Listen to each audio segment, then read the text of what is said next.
நீங்கள் ஏற்கனவே சொல்லிட்டீங்க ஆண்டி, அந்த அந்த வீட்டில் தங்கி இருக்கும்போது உங்களுக்கு நடந்த சம்பவம் அல்லது அந்த இந்து குடும்பத்தில் போயிட்டு நீங்கள் போய் அந்த சகோதரியோட பேசும்போது அந்த கணவர் செய்த காரியங்கள் இது எல்லாம் வந்து நிச்சயமாக உங்களை கஷ்டப்படுத்தி இருக்கும்.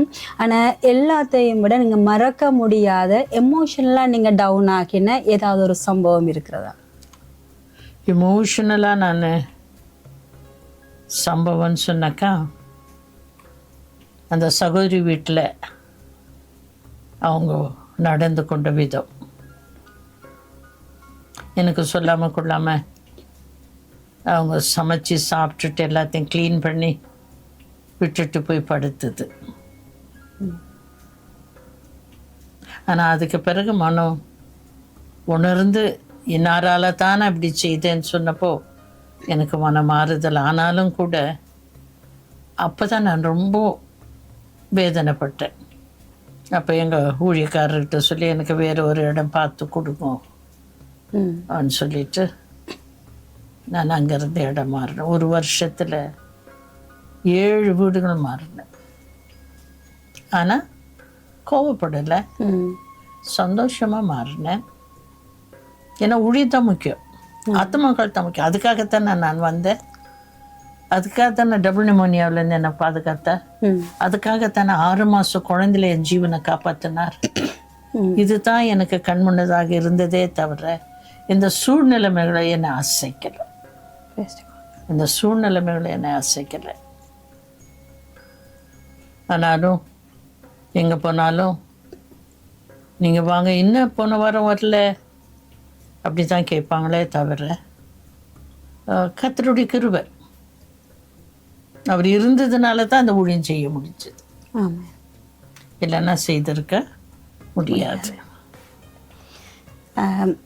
நிச்சயமாக நான் ஏன் அந்த கேள்வியை கேட்டேன்னு சொல்லி சொன்னால், பொதுவாக பெண்கள் வந்து எமோஷனலான ஆக்கள். ஒரு பிரச்சனை வரும்போது டக்குன்னு டவுன் ஆகிறது, அதுக்கு பிறகு அதுலேருந்து எழும்பி வர்றதுக்கு நிறைய கஷ்டப்படுவாங்க. இதனாலேயே ஊழியத்தை விட்டு பின்வாங்கின ஆக்கள் நிறைய பேர் இருக்கிறாங்க.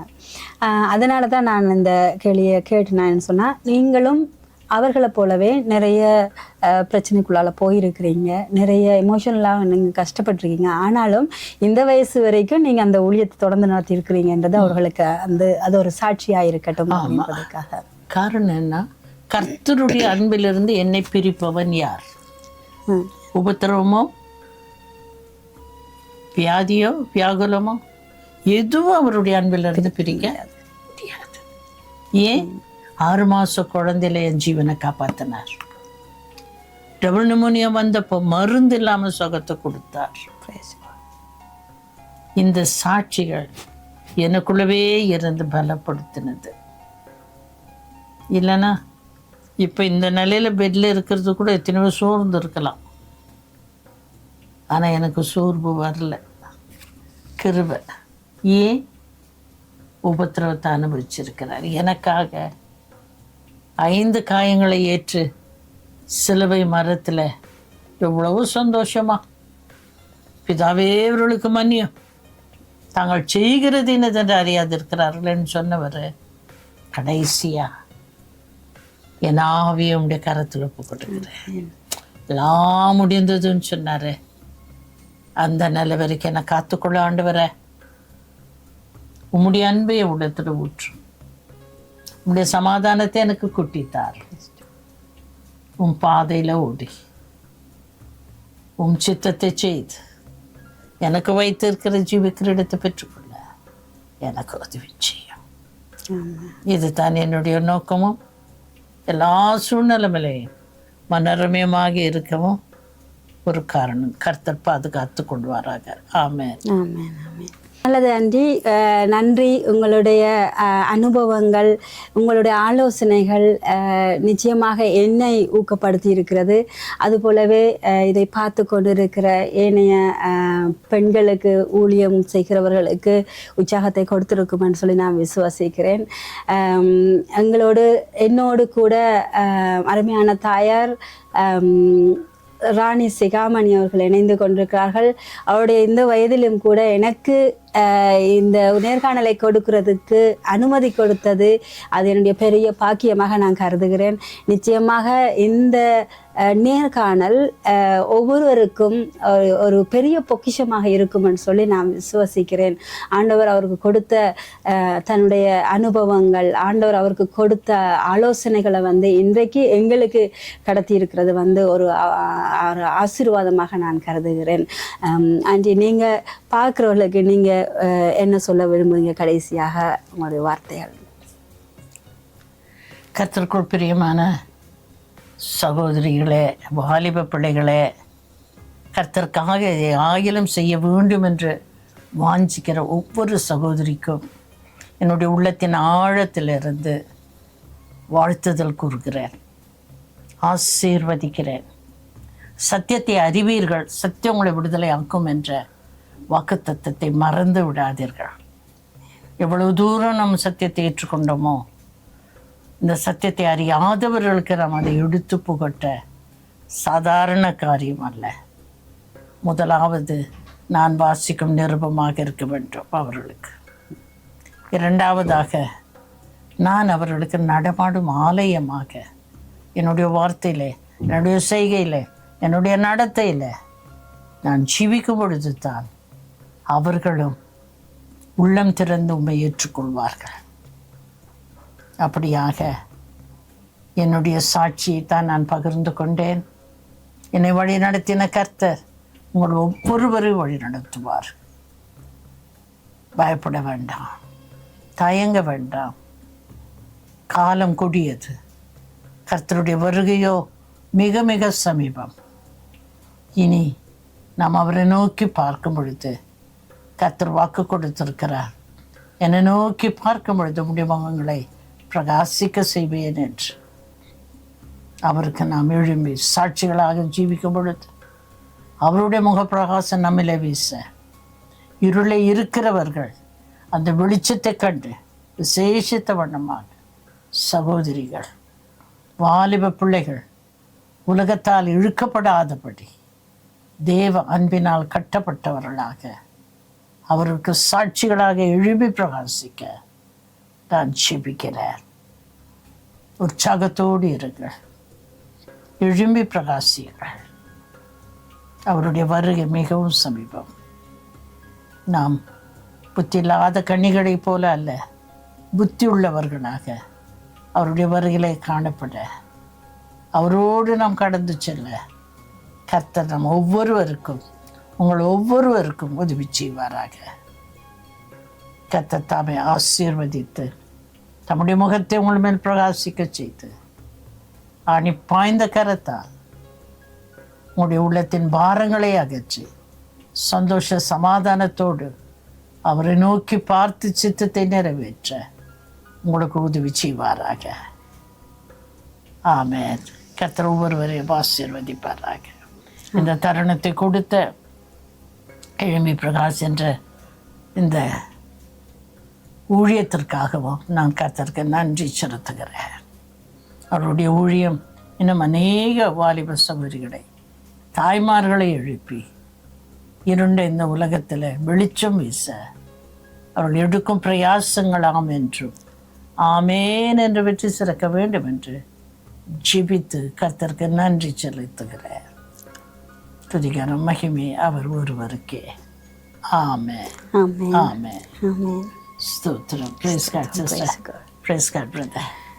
கர்த்தருடைய கிருபையினால 2003 வருடம் கர்த்தர் எனக்கு செய்த நன்மைகளை நான் என்னுடைய சாட்சியில் அதிகமான காரியங்கள் நான் சொல்ல முடியவில்லை.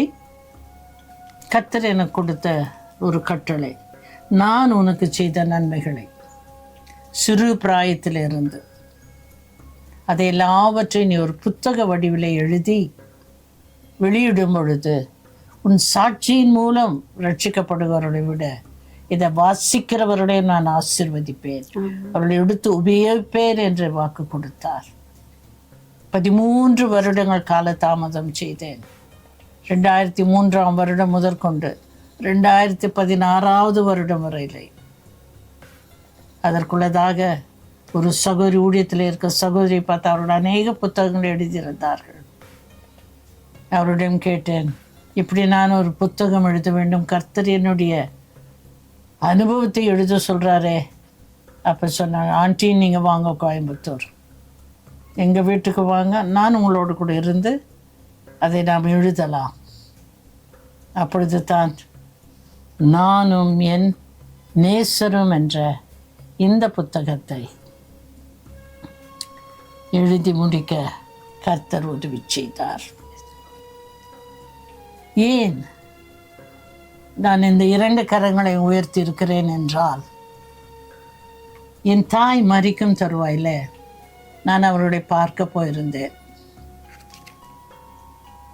69வது வருடம். அப்பொழுது படுத்த படுக்கையாக என் தாய் இருந்தார்கள்.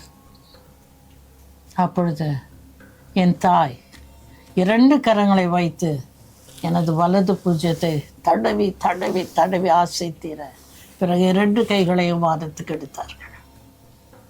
நான் சொன்னேன், அம்மா கர்த்தர்கிட்டேன்னு ஒப்பு கொடுத்துட்டீங்க தானே, இனி நீங்கள் கவலைப்படாதீங்க, கர்த்தர் என்னை பார்த்துக்கொள்வாருமா. பிரியமானவர்களே, என்று நான் சந்தோஷமாக சொல்லுகிறேன். அன்று கண்ணீர் விட்டேன். காரணம், நான் கர்த்தரிடத்தில் ஒரு பொருத்தனை செய்தேன். நான் ட்ரைனிங் போன புதுது, ஆண்டவரே எனக்கு திருமணம் வேண்டாம், என்னை நீர் காத்துக்கொள்ளும், 30 வயது வரை என்னை காத்துக்கொள்ளும் ஆண்டவரே, அது பின்பு நான் என்னை பார்த்து கொள்வேன் என்று. என்னுடைய எண்ணம் எனக்கு வயதாகிவிடும், என் தலைமுடியெல்லாம் நரைத்து விடும் என்று. அவ்வளவுதான் என்னுடைய புத்தி. அப்படியாக நான் ஜெபித்தேன். கர்த்தர் அதை மனதிலே வைத்திருந்தார்.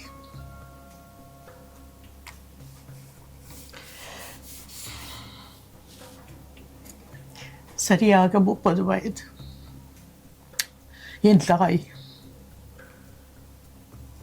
69ஆம் ஆண்டு ஜூலை மாதம் 27ஆம் தேதி மரித்தார்கள். தகப்பனுக்கு தகப்பனாக எனக்கு மூத்த சகோதரனாக இருந்த என் சகோதரன் அக்டோபர் மாதம் 31ஆம் தேதி மரித்தார்.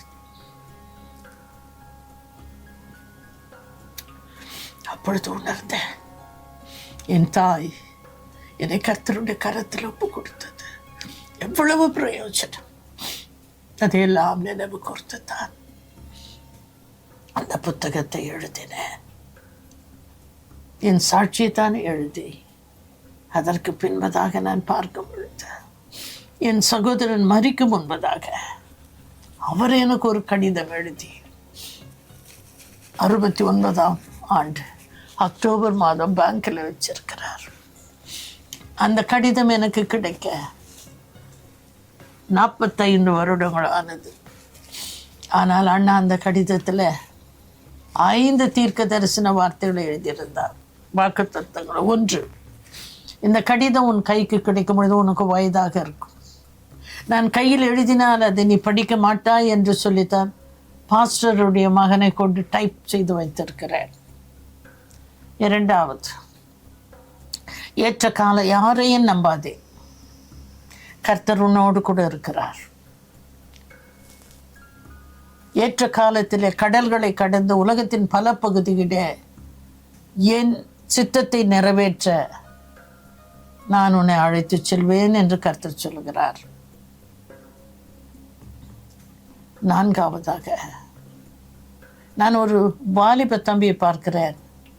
அவன் உன்னோடு கூட இருந்து உனக்கு உதவியாக இருப்பான். ஆனால் அவன் இந்து, நம்முடைய தம்பியை போல, எனக்கு ஒரு தம்பி இருந்தார், தம்பி ஹென்ரியை போல உன்னோடு கூட இருப்பார். நீ எனக்கு ஒரு பொக்கை கொடுப்ப, அந்த பொக்கையை வந்துட்டு நான் மறுபடியும் அந்த தம்பிக்கிட்ட கொடுப்பேன். பிரியமானவர்களே, 45 வருடங்களுக்கு பிறகு அது என் கைக்கு கிடைத்தது. அதை நான் இந்த புத்தகத்தை எழுதி முடித்த தருணத்தில் தான் அது கிடைத்தது. உடனே அந்த கடிதத்தில் அண்ணா எழுதியிருந்த காரியங்களை கூட கடைசி பகுதியில் எழுதியிருக்கிறார். கர்த்தர் ஜீவன் உள்ளவர், ஆமென். வாக்கு மாறாதவர், வல்லமை நிறைந்தவர். இன்று நான் லண்டனில் இருக்கிறேன் என்றால் கர்த்தர் முன்குறித்த தீர்மானம். ஆமென். நான் அப்ளை செய்யலை, நான் பாரேன் போக விரும்பலை. சொன்னது போல சாட்சியில் அவர் அழைத்து வந்தார். அவர் பல பகுதிகளுக்கு என்னை அழைத்து சென்றார். சமயம் கிடைக்கும் பொழுது இதை வாசியுங்கள், ஆசீர்வாதத்தை பெறுவீர்கள். வாக்கு கொடுத்திருக்கிறார். கர்த்தர் உங்கள் ஒவ்வொருவரையும் ஆசீர்வதிப்பாராக. ஆமென். நல்லது. எனக்கு அன்பான சகோதர சகோதரிகளே, ஒரு அருமையான சாட்சியை, அருமையான தன்னுடைய அனுபவத்தை எங்களோடு அருமையான தாயார் ராணி சிகாமணி அவர்கள் எங்களோடு பகிர்ந்து கொண்டிருக்கிறார்கள். இது நிச்சயமாக எனக்கும் உங்களுக்கும் ஒரு பெரிய பொக்கிஷமாக, ஒரு ஆண்டவரிடமிருந்து அவர் பெற்றுக்கொண்ட தன்னுடைய அனுபவத்தை எங்களோடு பகிர்ந்து கொண்டது எங்களுக்கு ஒரு அபிஷேகமாக இருக்கும். இது எங்களுக்கு எங்களுடைய ஊழிய வாழ்க்கையிலே வழிகாட்டும் என்று நான் விசுவசிக்கிறேன். எனக்கு இந்த காரியங்களை கேட்கும்போது நிச்சயமாக நான் என்னுடைய கைகளெல்லாம் புல்லரிக்குது, கூஸ் பம்ப்ஸ். அந்த அளவுக்கு ஆண்டவர் இந்த காரியங்களை நடத்தி தந்திருக்கிறார். ரொம்ப நன்றி ஆண்டி, இந்த காரியங்களை எங்களோடு பகிர்ந்து கொண்டதற்காக. மீண்டும் இன்னொரு பெண்ணே எழுந்திரு என்ற நிகழ்ச்சியில் உங்களை சந்திக்கும் வரை உங்களிடமிருந்து விடைபெறுகிறேன். நன்றி, வணக்கம். பெண்களின் ஊழியத்தை ஊக்குவிக்கிற பாரம் உங்களுக்கும் இருந்தால் நீங்களும் உங்களுடைய ஆக்கங்களை, உங்களுடைய கவிதைகளை எழுதி அனுப்புங்கள். அது மட்டுமில்லாமல் உங்களுடைய கருத்துக்களை, உங்களுடைய எண்ணங்களையும் எங்களுக்கு தெரியப்படுத்துவீர்களானால் இந்த நிகழ்ச்சியை நாங்கள் இன்னும் அழகாக பெண்களுக்கு பிரயோஜனமான விதத்திலே நாங்கள் செய்ய முடியும். ஆகவே உங்களுடைய கருத்துக்களை, எண்ணங்களை, உங்கள் ஆக்கங்களையும் கூட எங்களுடைய மின்னஞ்சலுக்கு, தொலைபேசி இலக்கத்துக்கு நீங்கள் தொடர்பு கொண்டு கொடுக்கலாம். அதையும் நாங்கள் இந்த இடத்துல நாங்கள் வாசிக்கிறதுக்கு தயாராக இருக்கிறோம். மீண்டும் இன்னும் ஒரு நிகழ்ச்சியிலே அடுத்த வாரம் உங்களை சந்திக்கும் வரை உங்களிலிருந்து விடைபெறும் உங்கள் சகோதரி வேணி.